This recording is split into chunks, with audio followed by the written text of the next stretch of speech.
उठाकर चील के घोंसले में रख देती है और चील का अंडा उठाकर रानू चिड़िया के घोंसले में रख देती है। शुरुआत तो हो गई, अब देखना मैं तुम दोनों को कैसे एक दूसरे का दुश्मन बनाती हूँ।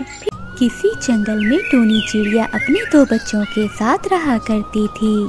वहीं दूसरी ओर बंटी कबूतर और मिठू तोता भी रहा करता था।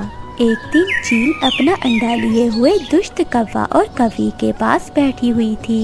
तभी गोरी कवि कहती है, ये पेड़ आपके लिए बिल्कुल ठीक है चील दीदी, आप भी इसी पेड़ पर हमारे साथ रहें।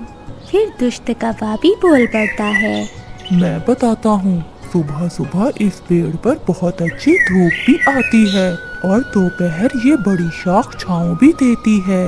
वो दोनों पति पत्नी ये सब बातें चील को बता रहे थे, क्योंकि वो चील उस जंगल में नई नई आई थी।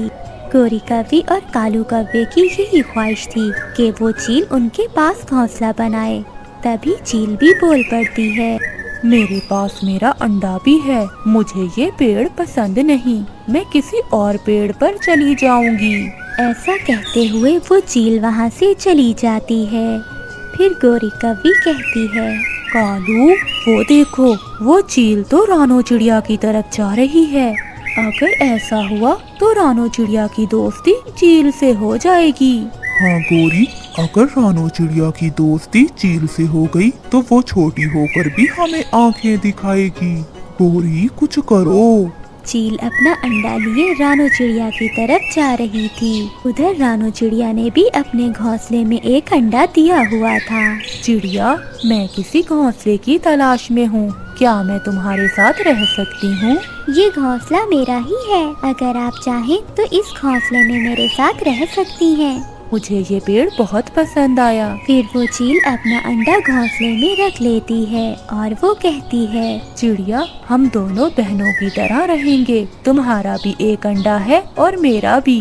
कभी तुम भोजन ले आया करना और कभी मैं भोजन ले आया करूँगी। मुझे आपकी मदद करके बहुत अच्छा लगेगा। फिर रानू चिड़िया और चील एक साथ रहने लगती हैं। रानू चिड़िया चील को नदी के किनारे एक खेत में ले जाती है। चील दी, हम यहाँ से चावल लेंगे और यहाँ फलदार पेड़ भी है। इतनी देर में वहाँ गोरी कवि भी आ जाती है। रुको रुको चिड़िया, तुम अच्छी तरह से जानती हो ये चावल के पौधे मेरे हैं। गोरी बहन, ये जंगल के पेड़ और नदियाँ सब पक्षी की हैं। चील ये सब बातें खामोशी से सुन रही होती है। चिड़िया, अब क्या तुम मुझे इस चील से डराओगी? पहले तो तुमने कभी मुझसे जुबान नहीं लड़ाई। गोरी, तुम अपना मुंह संभाल कर बात करो। मैं अच्छी बन गई हूँ, इसका ये मतलब नहीं कि जो मुंह में आए बोलती चली जाओ। रानू ने ठीक ही तो कहा है, ये सब पक्षियों का है। फिर रानू चिड़िया और चील भोजन लेकर चली जाती हैं और गोरी कवि देखती रह जाती है। मुझे भी गोरी कहते हैं, मैं तुम्हारी दोस्ती इस चील से जरूर छुड़वाऊंगी और फिर तब देख लूंगी मैं तुम्हें चिड़िया। बड़ी आई चील के साथ। कुछ दिन गुजर जाते हैं। एक दिन चील और रानू चिड़िया नदी पर पानी पीने गई हुई थी और गोरी कवि उन्हें छुपकर देख रही थी। वो जल्दी से उड़कर रानू चिड़िया के घोंसले की तरफ जाती है और जल्दी से रानू चिड़िया का अंडा उठाकर चील के घोंसले में रख देती है और चील का अंडा उठाकर रानू चिड़िया के घोंसले में रख देती है। शुरुआत तो हो गई, अब देखना मैं तुम दोनों को कैसे एक दूसरे का दुश्मन बनाती हूँ। फिर गोरी कवि वहाँ से चली जाती है। जब वो दोनों वापस आती हैं तो उन्हें मालूम ही नहीं होता कि गोरी कवि ने उनके अंडे बदल दिए हैं। फिर रानू चिड़िया चील से कहती है, चील दीदी, आपके अंडे से बच्चा कब निकलेगा? अभी 5 दिन बाकी हैं। और चिड़िया बहन, आपके अंडे से कब निकलेगा बच्चा? मेरे अंडे से बच्चा निकलने में अभी 3 दिन बाकी हैं। वो दोनों घोंसले में बैठी ऐसे बातें कर रही थी। दूसरे दिन चील अपने अंडे पर बैठी हुई थी। तभी उसे अंडा ज्यादा गर्म महसूस होता है, इसलिए वो चील डर जाती है और कहती है, रानू बहन इधर आओ मेरे पास। फिर रानू चिड़िया चील के पास चली जाती है। चिड़िया बहन, यहाँ तो बहुत धूप आ रही है और मेरा अंडा बहुत गर्म हो गया है, इससे तो मेरा अंडा खराब हो जाएगा, मुझे कहीं और जाना होगा। चील दीदी, आप अपना अंडा मेरे घोंसले में रख लें। नहीं चिड़िया, मैं माँ हूँ, मुझे अपने अंडे को लेकर कहीं और जाना होगा। मगर चील दीदी आप कहाँ जाएंगी? मैं पुराने जंगल में बड़े पेड़ों के पास चली जाऊंगी। मुझे ऐसे लग रहा है कि यहाँ मेरा अंडा सुरक्षित नहीं रहेगा। चिड़िया, अगर जीवन रहा तो फिर कभी मिलूंगी।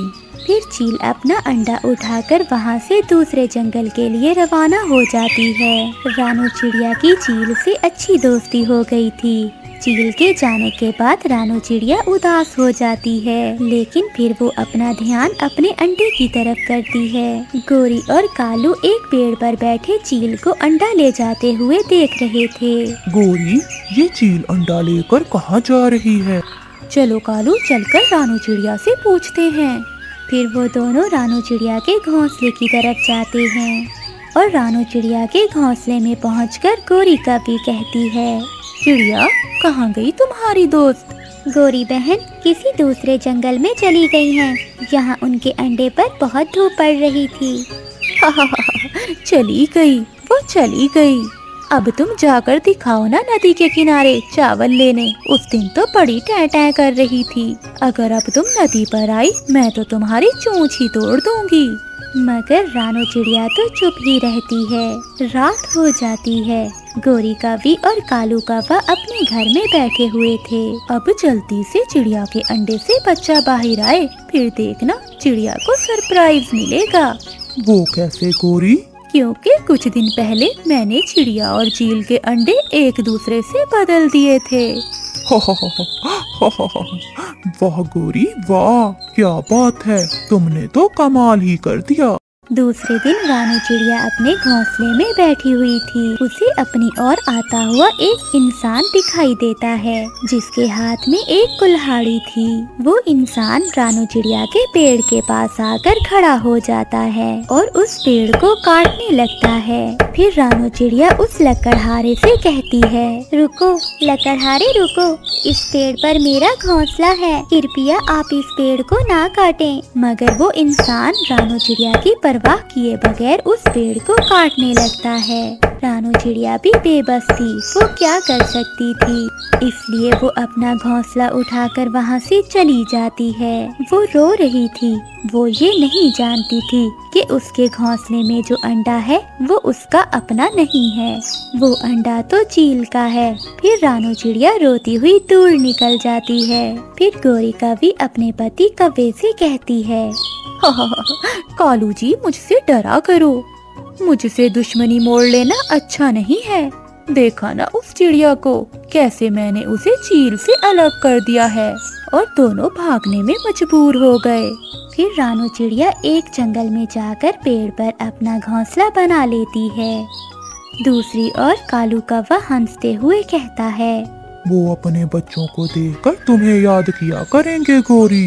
वो पति पत्नी बहुत खुश थे।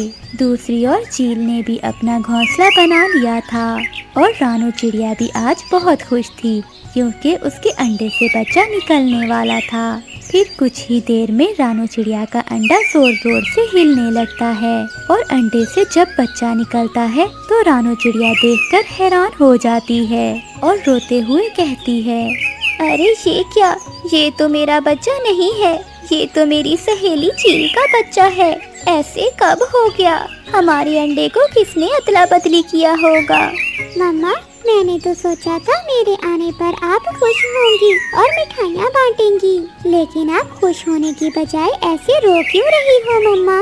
रानू चिड़िया उस बच्चे को कैसे बता सकती थी कि वो उसकी माँ नहीं है, उसकी असल मम्मा तो चील है। दूसरी ओर चील के अंडे से भी बच्चा बाहर आ जाता है। उसे देखकर चील नाराज हो जाती है। तभी छोटा बच्चा कहता है, मम्मा, आप ऐसे मुँह लटकाए क्यों खड़ी हैं? क्या मैं बदसूरत हूँ? क्या मैं बहुत बुरा हूँ जो आप मुझे देखकर नाराज हो रही हैं? नहीं नहीं बेटे, तुम तो बहुत खूबसूरत हो, तुम बहुत अच्छे हो मेरे बेटे। ये कैसे हुआ? मेरा अंडा मेरी सहेली के अंडे से कैसे बदल गया, ये तो मुझे मालूम नहीं, लेकिन हो ना हो ये गोरी कौवी का ही काम हो सकता है। मम्मा, मुझे कुछ खाने को दो, मुझे भूख लगी है। ठीक है मेरे बेटे, मैं तुम्हारे लिए अभी भोजन लेकर आती हूँ। फिर वो चील वहाँ से चली जाती है और वो अपने बेटे यानी अपनी सहेली के बेटे के लिए कुछ फल लेकर आती है। और इधर रानू चिड़िया भी अपने बेटे को मीठे फल खिला रही थी, लेकिन रानू चिड़िया अभी तक रोती जा रही थी। नहीं खाऊंगा मम्मा, ये फल मैं नहीं खाऊंगा। जब तक आप रोना बंद नहीं करेंगी मैं नहीं खाऊंगा। फिर जैसे तैसे रानू चिड़िया चुप कर जाती है और अपने बच्चे से कहती है, लो बेटा, मैं चुप हो गई, अब मैं कभी नहीं रोऊंगी। ये फल तुम खा लो। कुछ ही दिनों में जंगल के सभी पक्षियों को पता चल जाता है कि रानू चिड़िया के पास अपना बच्चा नहीं बल्कि एक चील का बच्चा है।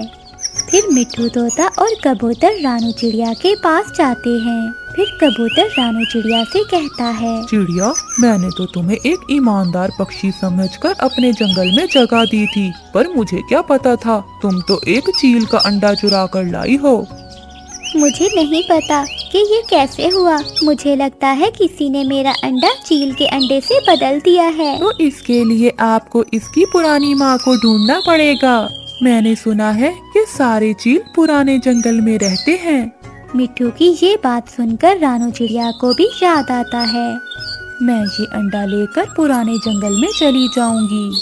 फिर रानू चिड़िया कहती है, मैं जाऊंगी, मैं जरूर जाऊंगी और अपनी सहेली चील को ढूंढ लाऊंगी। फिर रानू चिड़िया देर न करते हुए अपने बच्चे को लेकर वहाँ से उड़ती है। इधर चील की जाति का एक और चील के पास आता है। चील, ये बच्चा तुम खाने के लिए लाई हो, इसमें से आधा हिस्सा मुझे देना। ये सुनकर वो छोटा सा बच्चा हंसने लगता है। आंटी, कोई माँ भी अपने बच्चे को खाती है? ये तो मेरी मम्मा है। मम्मा, आप यहाँ से चली जाओ, मैं बहुत परेशान हूँ, जाओ आप यहाँ से। इधर चील को क्या मालूम था कि चिड़िया का बच्चा क्या खाता है और क्या पीता है। वो बहुत परेशान होने लगी और सारा दिन भोजन ढूंढने के बाद वो एक नरम सा फल लेकर आती है। चिड़िया का बच्चा चील से कहता है, मम्मा, मुझे ये बताएं कि आपने क्या खाया है? मुझे भूख नहीं है बेटे, तुम ये फल खा लो। नहीं मम्मा, मैं समझ सकता हूँ कि आपको भी भूख लगी हुई है। अगर आप ये फल नहीं खाओगे तो मैं भी नहीं खाऊंगा। फिर वो चील और चिड़िया का बेटा मिलकर फल खाने लगते हैं। इधर रानू चिड़िया भी अपने बेटे को फल ला कर देती है। फिर रानू चिड़िया अपनी सहेली को ढूंढने निकल जाती है। ऐसे ही चील अपने बेटे को लेकर और रानू चिड़िया अपने बेटे को लेकर एक दिन एक पेड़ के नीचे मिल जाते हैं। चिड़िया बहन, ये काम जरूर उस गोरी कवि का होगा। हमने उस दिन उसे नदी के पास डांटा था, उसने हमसे इसलिए बदला लिया है। ये लें, आप अपना बच्चा ले लें और मेरा बच्चा मुझे वापस कर दें। फिर वो दोनों एक दूसरे से बच्चे को अदला बदली कर लेते हैं। मम्मा, मैं इसके पास नहीं रहूँगा, मैं आपके पास रहूँगा। हाँ चील मामा, मैं भी आपके पास रहूँगा, इसके पास नहीं रहूँगा। चील सहेली, मेरा बच्चा आपके बगैर नहीं रह सकता और आपका मेरे बगैर नहीं रह सकता। क्यों ना हम एक काम करते हैं, क्या चिड़िया सहेली? क्यों ना हम दोबारा की तरह एक पेड़ पर ही रह लें। हाँ सहेली, ये बहुत अच्छा रहेगा। फिर वो दोनों खुशी खुशी एक ही पेड़ पर रहने लगते हैं। प्यारे दोस्तों, कहानी को लाइक करना मत भूलिएगा। आपका धन्यवाद। पुराने जमाने की बात है। 3 दोस्त रानो चिड़िया, मिट्ठू तोता और कालू कौवा जा रहे थे कि रास्ते में रानो चिड़िया की नजर जमीन पर गिरी एक फाफ्ता पर पड़ती है। फिर रानो चिड़िया नीचे आती है। आप तो बहुत बीमार लग रही हो, शायद आप गर्मी के कारण बेहोश हो गई हो। मैं आपके लिए जल्दी से पानी लेकर आती हूँ। तब तक कालू भाई और मिट्ठू भाई, आप इनका ध्यान रखना। फिर रानो चिड़िया पास में ही नदी पर जाती है और एक मिट्टी के बर्तन में पानी भर के उस बूढ़ी फाफ्ता को पिलाने लगती है। बूढ़ी फाफ्ता पानी पीने के बाद रानो का धन्यवाद करते हुए कहती है, अरे बेटा, आप बहुत अच्छी हो। आप चाहती तो मुझे नजरअंदाज करके चली जाती, परंतु आपने मेरी मदद की। आप जैसे पक्षी जमाने में बहुत कम हैं। अगर सब पक्षी आपकी तरह ही रहें तो हमारे जंगल में हर तरफ सुख और शांति हो। हमें एक दूसरे की हमेशा मदद करनी चाहिए। क्या पता कभी हम मुसीबत में हो और दूसरा भी हमारे काम आ सके। फाफ्ता माँ जी, अगर आप अपना घर का पता बता देती तो हम सब दोस्त आपको आपके घर तक पहुँचा देते। रोनो, तूने पहले ही हमारा बहुत समय जाया किया है। अब ये फाफ्ता चली जाएगी अपने घर। प्लीज अब तू चलना हमारे साथ, हमें भोजन ढूंढने जाना है। अरे हाँ, कालू बिल्कुल ठीक कह रहा है। राना, मदद तो करते ही रहेंगे, अभी भोजन की खोज कर लेते हैं। भूखा थोड़ी सोना है हमने। आप दोनों भले जाएं। मैं बूढ़ी फाफ्ता को उनके घर छोड़कर अपने लिए भोजन की खोज करने को निकल जाऊंगी। तोता और काला कौवा वहाँ से चले जाते हैं। रानो चिड़िया बूढ़ी माँ जी को उनके घर छोड़कर आती है।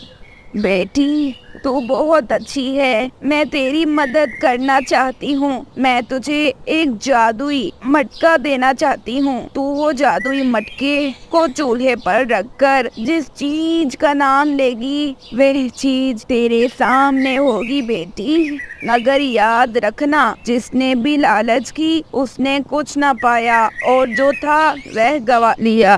फिर रानो चिड़िया खुशी खुशी जादुई मटके को लिए अपने घर आ जाती है और घर आने के बाद वह अपने दोनों दोस्तों को सारी बात बताती है। कालू तो हंसने लगता है। हो, पागल बनाया तुझे। तुझे पागल बना दिया उस बुढ़िया ने। तुझे ये पुराना सा मटका देकर बेवकूफ बना दिया। अरे रानो, तुम सच में बहुत बहुत बहुत भोली हो। अपने दोस्तों की ये बातें सुनकर तो रानो को लगने लगा जैसे शायद बूढ़ी फाफ्ता ने उसे पागल ही बनाया है। और फिर रानो चिड़िया उस मटके को रख देती है। ऐसे कुछ दिन बाद रानो चिड़िया की नजर उस मटके की तरफ पड़ती है तो रानो उस मटके को चूल्हे पर चढ़ाती है और सोचती है कि काश इस मटके में कढ़ी बन जाए। देखते ही देखते उस मटके में कढ़ी बन जाती है, जिसे देखकर तो रानो को विश्वास ही नहीं आ रहा था।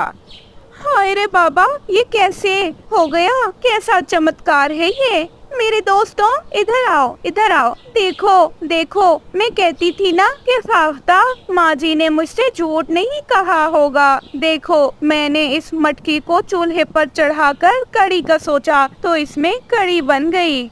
कालू और मिट्ठू दोनों ही दंग रह गए थे। उन्हें तो अभी तक अपनी सहेली की बात का विश्वास ही नहीं हो रहा था। उन्हें अभी भी लग रहा था जैसे रानो कोई मजाक कर रही हो। परंतु मिट्ठू तोता बहुत खुश होता है। कालू को तो अब मन ही मन में जलन हो रही थी और वो अपने मन में ऐसा सोच रहा था, अरे मुझे पता होता तो मैं कर देता मदद उस फाफ्ता की, परंतु मेरा तो भाग ही फूटा। इस रानो ने कर दी उसकी मदद। पर मुझे कौन सा फर्क पड़ता है, मैं तो चुरा ही लूंगा ये मटका।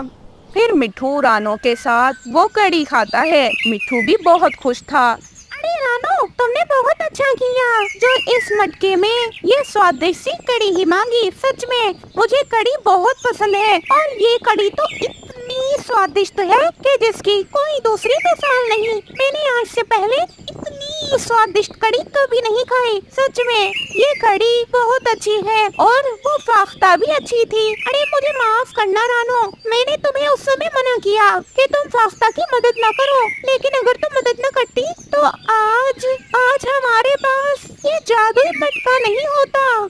अरे मिठू भाई, हमें कभी किसी की मदद इस सोच से नहीं करनी चाहिए कि वो हमारे काम आएगा। कोई हमारे काम आए ना आए, हमें दूसरे की मदद करनी चाहिए, लेकिन ये हकीकत है कि अगर आप किसी की मदद करो तो वो भी आपके काम जिंदगी में कभी न कभी जरूर आता है। मुझे विश्वास था कि फाख्ता माजी झूठ नहीं कह रही, लेकिन जब मैंने आप दोनों की बातें सुनी तो मुझे भी लगा कि फाख्ता माजी ने मुझे धोखा दिया और मुझसे झूठ कहा, परंतु मैं गलत थी। फाख्ता माजी ने मुझसे झूठ नहीं कहा था, सच में ये मटका जादुई है। मिट्टू भाई, अभी आपको कुछ और खाना हो तो बताइएगा, मैं जरूर इस मटके से मांग कर आपको दूंगी।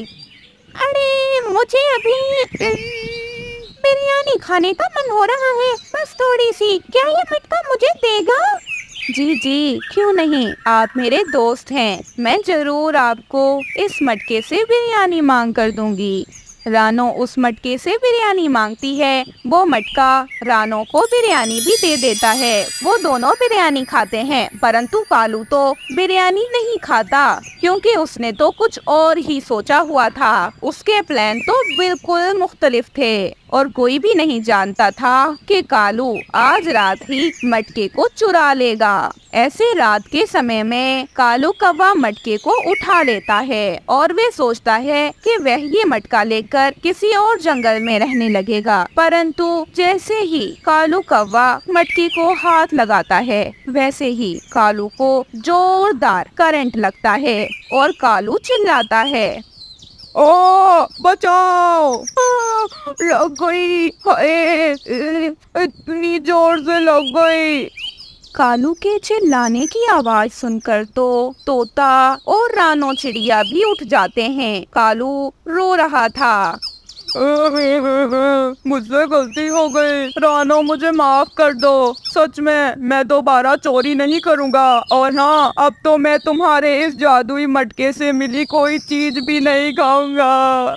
बहुत जोर से करंट लगा है मुझे, मैं समझ गया कि ये मटका तुम जैसे ईमानदार पक्षियों के लिए है, ना कि मुझ जैसे लालची पक्षियों के लिए। मैं आइंदा कभी भी लालच नहीं करूँगा। मुझे अपने किए की सजा मिल गई है, प्लीज मुझे माफ कर देना। अरे नहीं करेंगी रानो तुम्हें माफ, तुम्हें जरा शर्म ना आई? रानो तुम्हें वो देती तो है जो तुम कहते हो, फिर तुम क्यों मटके को चुरा रहे थे? अरे तोते भाई शांत हो जाएं, कालू को अपने किए की सजा मिल चुकी है और कालू दोबारा कभी ऐसा नहीं करेगा। फिर रानो उसे माफ कर देती है और ऐसे वो सब खुशी खुशी रहने लगते हैं।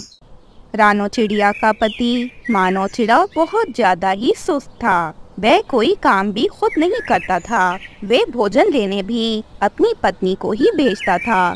उसकी छोटी सी एक बेटी भी थी जिसका नाम गुड़िया था और बेटे का नाम था कुकू। गर्मियों के मौसम में मानो चिड़ा अपनी पत्नी को भोजन देने के लिए जाने का कहता है। अरे जा जल्दी जा और भोजन लेकर आ, मुझे भूख लगी है। अरे गर्मी बहुत है, इतनी गर्मी में तो मुझसे कहीं नहीं जाया जाता, मैं तो उड़ ही नहीं पाती, मुझे बहुत चक्कर आते हैं, आप प्लीज खुद चले जाए ना। जितना कहा उतना कर, ज्यादा जबान न चलाना मेरे सामने, वरना जबान काट दूंगा तेरी। मानो चिड़ा जबरदस्ती रानो चिड़िया को भोजन देने के लिए भेज देता है। जंगल में बहुत खोज करने पर भी रानो चिड़िया को भोजन नहीं मिल पाता, इसीलिए रानो दूर निकल जाती है। उसे पानी भी रास्ते में कहीं पर नहीं मिलता। अब तो रानो को चक्कर आने लगे थे। ऐसे रानो चिड़िया को चक्कर आता है और वह ऊंचाई से जमीन पर गिरती है। वह एक पत्थर से जा टकराती है और पत्थर से टकराने के कारण ही रानो वहीं मर जाती है। रानो चिड़िया के मरने की खबर उसके पति तक भी पहुंच जाती है। ये जानकर कि उसकी पत्नी मर चुकी है, मानो को तो जैसे कोई फर्क ही नहीं पड़ता। मानो तो अपने बच्चों को अपने घर से बाहर जाने का कहने लगता है। अरे तुम दोनों यहाँ से जाओ, तुम दोनों की माँ मर चुकी है और मैं अब तुम दोनों को अपने पास नहीं रख सकता। मैं दूसरी शादी करूँगा और वह पत्नी मुझे भोजन ला कर दिया करेगी। छोटा कुकू भी गुस्से में बोल पड़ता है। अरे तो आप कहाँ जाए पापा?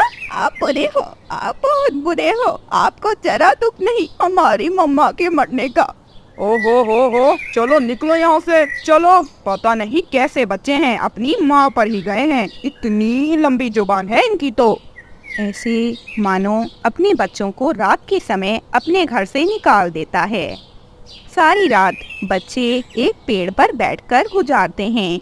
अगले दिन मानो एक मीना नाम की चिड़िया से शादी कर लेता है और यहाँ कुकू और गुड़िया लकड़ियाँ इकट्ठे कर रहे थे ताकि वह अपना घर बनाना शुरू कर सकें। ऐसे रात फिर से हो जाती है, परंतु कुकू और गुड़िया का घर तो अब तक नामुकम्मल हुआ था। गुड़िया तो रोना ही शुरू कर देती है। हाय हाय, हम कहाँ जाएंगे?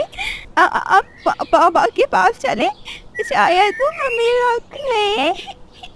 मुझे बहुत डर लग रहा है। चलो बहन, पापा से कहते हैं, शायद वे आज की रात हमें घर में रहने दें। ऐसे वो दोनों अपने पापा के पास जाते हैं। दोनों बच्चे अपनी सौतेली माँ से इजाजत लेते हैं और एक रात अपने पिता के घर ही रहते हैं। चलो आ जाओ, यहाँ सो जाओ, यहाँ। सौतेली माँ, आपका बहुत बहुत शुक्रिया। ऐसे अगले दिन सुबह सवेरे अपनी सौतेली माँ और पिता के उठने से पहले पहले गुड़िया और कुकू अपने घर को छोड़कर चले जाते हैं। अब रोज सुबह सवेरे ही दोनों बहन भाई अपने लिए भोजन की खोज में जाते। अब दोनों बच्चे बहुत खुशी से अपने घर में रह रहे थे। उन्हें अपने पिता की बहुत याद आती थी और उन्हें अपनी माँ रानो चिड़िया की भी बहुत याद आती थी, परंतु वे अपने पिता के घर नहीं गए थे। दूसरी ओर उनकी सौतेली माँ ने तो अपने पति मानो से घर अपने नाम करवा लिया था और सारे जेवर वगैरह भी उसने छुपा लिए थे। एक दिन वो मानो को घर से निकाल देती है और खुश होकर खुद से कहती है, अरे वाह, मैंने तो बहुत अच्छा किया, इस बूढ़े मानो से जान छूट गई। हाँ, वैसे भी ये बहुत बुरा था, इसने तो अपनी पत्नी के मरने का दुख न किया, अपने छोटे छोटे बच्चों को घर से निकाल दिया। इसके साथ ऐसा ही होना चाहिए था। मैंने जो किया बिल्कुल ठीक किया और मुझे अपने किए पर कोई पछतावा नहीं है। ऐसों के साथ तो ऐसा ही होना चाहिए। मानो कुछ भी नहीं कर सकता था क्योंकि उसने अपनी गलती की ही सजा पाई थी। अब वो बड़ी मुश्किलों से हौसला करता है और अपने बेटे कुकू और बेटी गुड़िया के घर जाता है। मानो बहुत डर रहा था कि पता नहीं उसके बच्चे उसे अब माफ करें भी या ना, परंतु वो घर में दाखिल होता है। उसे देखकर गुड़िया रोना शुरू कर देती है। कुकू की आंखों में भी आंसू थे। मानो चिड़ा भी रोने लगता है। अरे माफ कर दो बच्चों, गलती हो गई। मुझे तुम्हारी माँ को इतना तंग नहीं करना चाहिए था और मैंने बहुत गलत किया जो तुम्हारी माँ के मर जाने के बाद दूसरी शादी कर ली। मुझसे बहुत बड़ा पाप हुआ है, परंतु मुझे माफ कर दो मेरे पापा। माफी ना मांगे, जो होना था हो चुका। अब आप और हम हमेशा इस घर में खुशी से रहेंगे। पापा, जो सब आपने किया वो भुलाने लायक तो न था, परंतु आप हमारे पापा हैं, चाहे आप जैसे भी हैं। लेकिन पापा प्लीज दोबारा कभी ऐसा मत कीजिएगा। मैं और गुड़िया बहुत रोए थे जब आपने हमें घर से निकाल दिया था। हम दोनों का तो कोई दोष न था ना पापा। अरे बेटा, मुझे माफ कर दो, मैं दोबारा कभी ऐसा नहीं करूँगा। ऐसे कुकू और गुड़िया अपने पापा को माफ कर देते हैं और अब वो सब खुशी से रह रहे थे। मानो चिड़े को अपने किए की सजा मिल चुकी थी और अब वो सुधर चुका था। तो दोस्तों, कैसी लगी आपको हमारी आज की ये कहानी? अगर आपको ये कहानी अच्छी लगी तो हमें कमेंट करके जरूर बताइएगा और हाँ, हमारे चैनल को सब्सक्राइब करना बिल्कुल न भूलिएगा। आपका बहुत बहुत धन्यवाद। कालू कौवा बस एक काम ही करता था, वह पक्षियों को पागल बनाता था और उन्हें जालिम गिद्ध को दे देता था। वह मुख्तलिफ जंगलों में जाता और वहाँ के कुछ पक्षियों को दोस्त बनाता और फिर उन्हें अपनी चालाकी से जालिम गिद्ध को खिला देता और उसके बदले गिद्ध कालू को बहुत ज्यादा पैसे दे देता, जिससे कालू बहुत खुश रहता और मजे करता। अब कालू सुंदरवन नाम के जंगल में आ जाता है। सुंदरवन जंगल में सब पक्षी बहुत भोले थे और सब बहुत ज्यादा अच्छे भी थे। वे बहुत रहमदिल थे। उसी जंगल में एक रानो चिड़िया भी रहा करती थी, जो कि अपने बेटे के साथ रहती थी। रात के वक्त कालू कौवा पेड़ पर बैठा था कि सामने उसकी नजर एक घर पर जाती है जिससे रोशनी आ रही थी। कालू उस घर का दरवाजा बजाता है। कबूतर दरवाजा खोलता है। हाँ भाई कौवे जी, क्या काम है आपको? रात के समय हमारे घर क्यों आए हैं आप? और मेरी तबीयत बहुत खराब है। मैं इस जंगल में नया आया हूँ। मैं अब तक घर भी नहीं बना पाया। प्लीज मुझे अपने घर में आज की रात रहने दें। मैं कल चला जाऊंगा। कबूतर फौरन से कालू को घर के अंदर बुला लेता है। अरे कालू जी, हुआ क्या है आपको? हाय हाय, मुझे बहुत चक्कर आ रहे हैं। ऐसे कबूतर और उसकी पत्नी दोनों मिलकर कालू की खूब सेवा करते हैं। अगले दिन कालू कौवा सुबह सवेरे कबूतर और कबूतरी के उठने से पहले पहले ही घर से जाता है और गिद्ध से भोजन लेकर आता है। जब वह वापस आता है और कबूतर और कबूतरी भी उठ चुके होते हैं। कालू, आपकी तबीयत तो बहुत खराब नहीं थी, आप बाहर क्यों गए थे? हाँ भाई कालू, ये भोजन तुम कहाँ से ले आए? अरे मेरा एक बहुत अच्छा दोस्त है गिद्ध, बस उसी ने दिया है आपके लिए ये भोजन।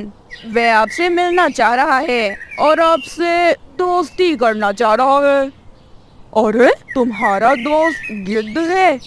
गिद्ध तो बहुत जालिम होते हैं कालू, ऐसा ना हो वह तुम्हें खा जाए। तुम दोबारा उसके पास कभी न जाना। ये सीख मिलती है कि हमेशा दूसरों की मदद करें और चाहे कोई काला हो या गोरा उसे कभी भी जज ना करें, क्योंकि खूबसूरती कुछ भी नहीं है, असल खूबसूरती तो मन की होती है। और हाँ दोस्तों, हमें कमेंट करके ये जरूर बताइएगा कि गुड़िया पहले कैसी दिखती थी। और हाँ, अगर ये कहानी आपको अच्छी लगी तो इस कहानी को लाइक कर दें और अभी तक अगर आपने हमारे सब्सक्राइब नहीं किया तो जल्दी से कर दें। आपका बहुत बहुत धन्यवाद।